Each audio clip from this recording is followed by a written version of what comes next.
Hello, magnificent eardrums. It's Thursday, 30th of April, 2020, and we do warmly welcome you to the Voicing the World Late Night Noisecast, episode 10. Broadcasting once again here from the Voicing the World bunker, we do what we can and what we must to ensure a sense of occasion prevails. Through feasts of musical reason, flows of musical soul, and stolen moments of celebration in the time of Corona. On the show tonight, my super circle continues.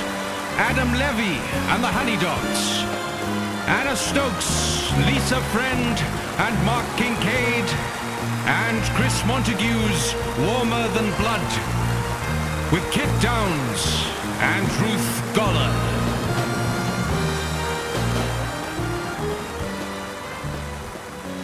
I begin tonight's episode as I'm doing... Sorry, just to clear this up.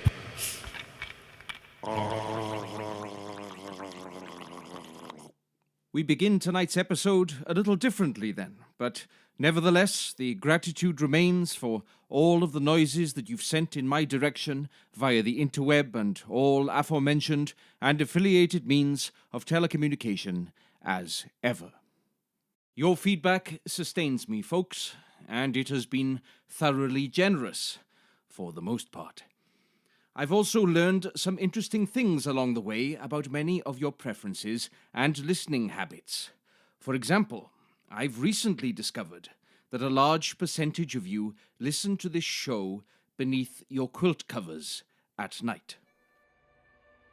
For those of you in the bed-located demographic, I apologize for the less than soothing introduction to tonight's show, but after all, we do have some celebrating to do. I did not think I would make it to episode 5, let alone 10, but here we are, and here I intend to stay. In the eardrums, beneath the bed sheets. It's day 48 here in the... Wait, what? 48! I take you now to New York City 2013. While contributing to a music education conference at Columbia University, one of the best-dressed gentlemen ever to approach me, Mr. Adam Levy, makes his musical way into my brain pan with talk of exciting initiatives and his band, the Honeydogs, a US outfit with a rack of British influence in its sound. 3 days, more than 3 drinks, and a Greenwich Village boogie or 3 later, we're friends and transatlantic pen pals for the duration. About all of which, more later, after we hear a favorite track of mine from the Honeydogs. This is Particles or Waves.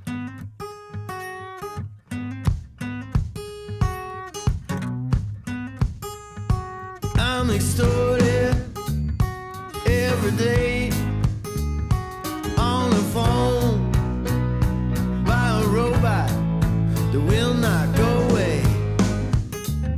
And I'm contorted every day of my life by a love that will not go away.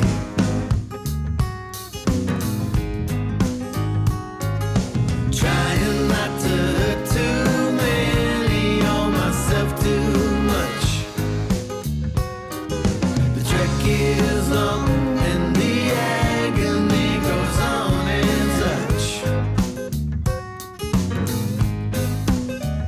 The meter's dead, that's what I said. And it takes every bit of strength to make you stay. The meter's red, that's what I said. Throw it to the dogs, see if they bring it back your way.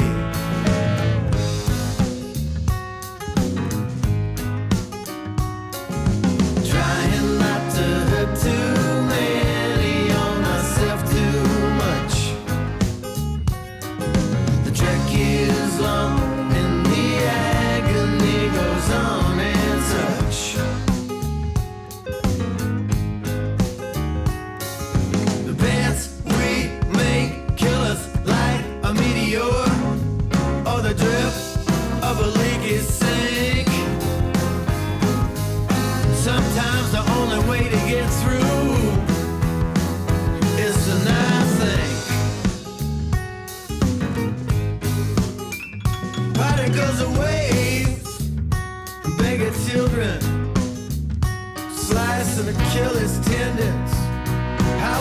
offending. There's no winning. Trying not to hurt too many or myself too much. The trek is long and the agony goes on and such. And such.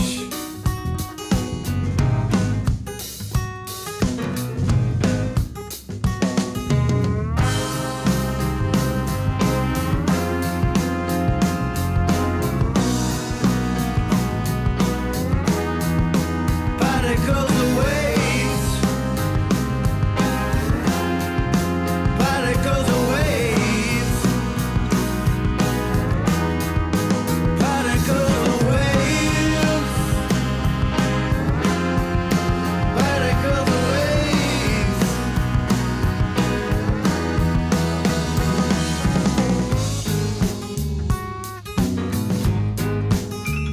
Particles of waves. The Honeydogs there, the ever-ready Adam Levy at the wheel. One of many happy memories of that year. Getting to speak at Columbia University was a genuinely excitable experience for me, not least because I associate the place with two great influences on my creative and professional development. The first, beat author Jack Kerouac, who landed at Columbia on a football scholarship in 1940, but broke his leg in only the second game of his freshman year, causing a classmate to recall that was the end of old Jack Kerouac, which was a downer for everyone, with the rather humorous suggestion that this classmate somehow didn't hear of Kerouac or his subsequent and somewhat storied career in words thereafter. Second, Robert G. O'Meally, the Zora Neale Hurston Professor of English and Comparative Literature there, Grammy-nominated producer and founder and director of Columbia's Center for Jazz Studies, who very kindly gave me an interview for my undergrad dissertation, providing me with much that has never left me by way of solid principles of comparative study, and two quotes, as I recall paraphrased from the jazz writer Ralph Ellison, who O'Meally had studied in depth, the first of which, a rather apposite one for these times, as follows. The mind that has conceived a plan of living must never lose sight of the chaos against which that pattern was conceived. That goes for societies as well as for individuals.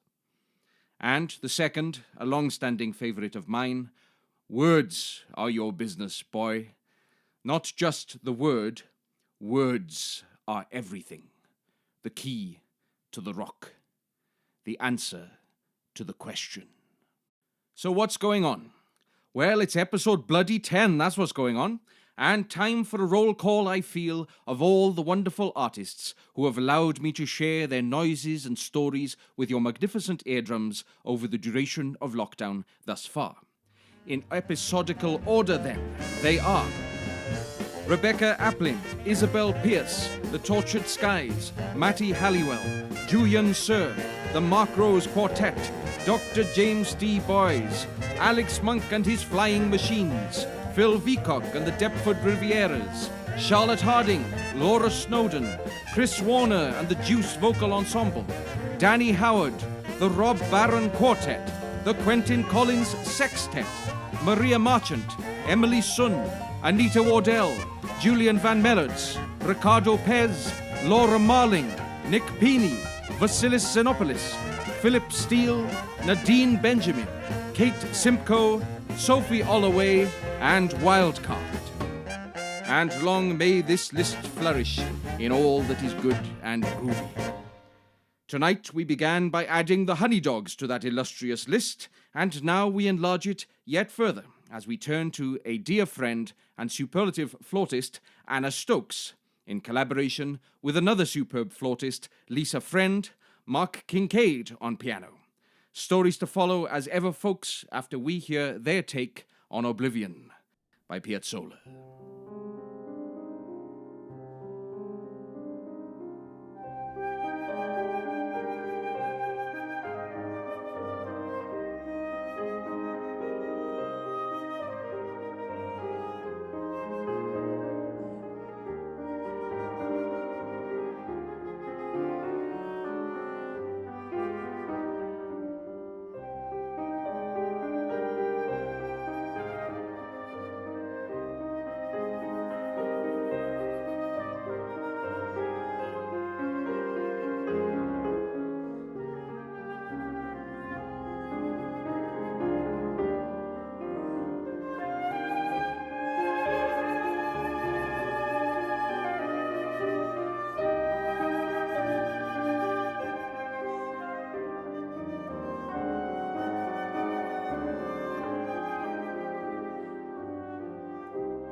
taken from their record Luminance, solo and duo works for flute and piano, which was chosen as Classic FM's CD of the Week, David Mellor's 5-star reviewed album of the week in the Mail on Sunday, with airings across the BBC and beyond. That was Oblivion there, by Lisa Friend, Mark Kinkaid, and my friend, Anna Stokes.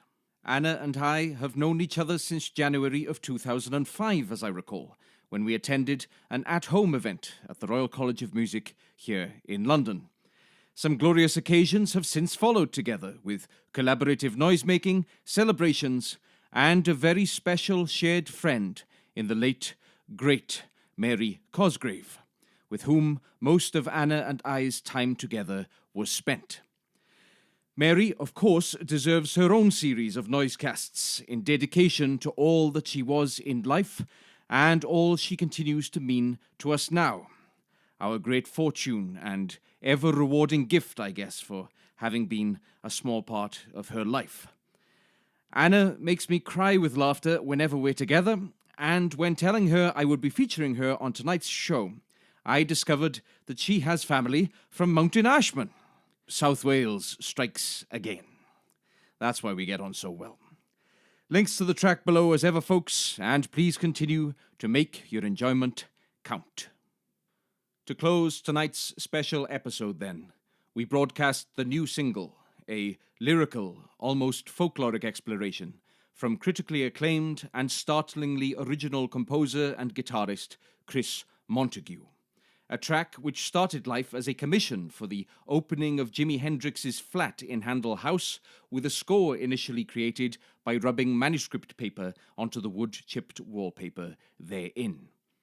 Chris's new project, Warmer Than Blood, got an anticipatory shout-out in episode 1 of this show, safe in the knowledge that as soon as I could get my hands on a track from it, I'd be putting it out here. And indeed, here we are. On the new record, long-standing collaborators Kit Downs and Ruth Goller join Chris in exploration of his supremely unclassifiable brand of sound, with magical results, as you'll come to hear. Links below as ever to support and pre-order the rest of the record when it drops on May 8th. I recall suggesting that I had long since run out of adjectives on this show with which to describe my greatest artistic collaborators. A shortfall of language I keep having to overcome in different ways in order to best convey my sentiments about such people regardless. For the gifted duration of his professional life, Chris Montague has held up a mirror to the creative world, forcing it to find cause to reassess itself on an almost hourly basis. Day 1 at Leeds College of Music, September 2001, felt somewhat akin to that cantina scene in Star Wars A New Hope, a wretched hive of scum and villainy, if you will. Indeed, it felt as though competitive spirit and suspicion had overspilled among the ranks before any of us had even entered Lecture 1, something I have long since found unpalatable: competition and art in the same arena.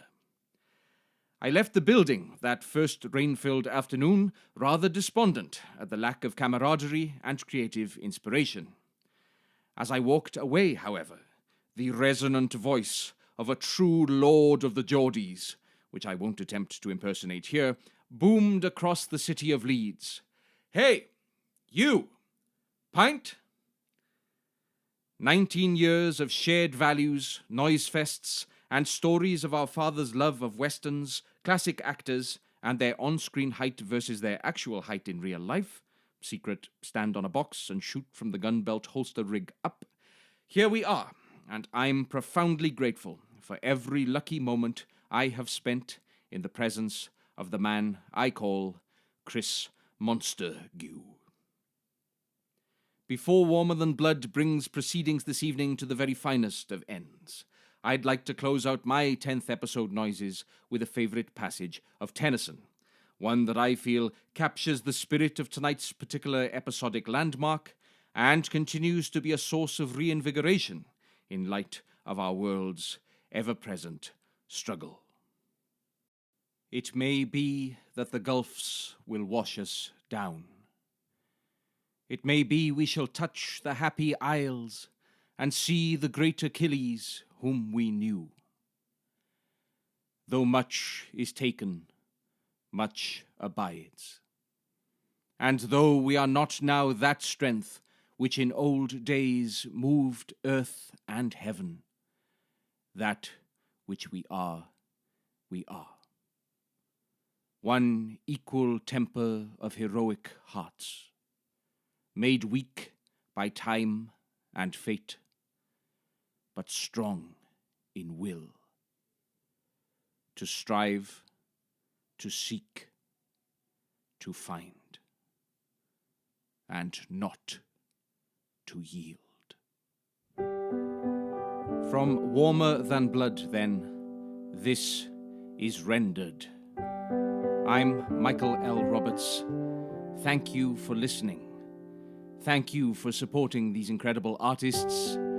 Good luck, and happy 10th Noisecast to you all.